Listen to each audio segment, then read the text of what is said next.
I'm Tony with Direct Metal Roofing, and today I'm answering the question, can I install my new roof on top of the old one?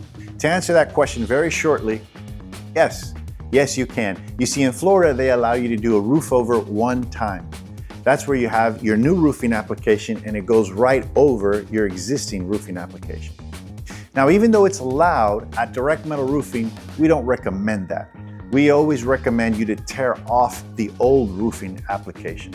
And there's a very good reason why.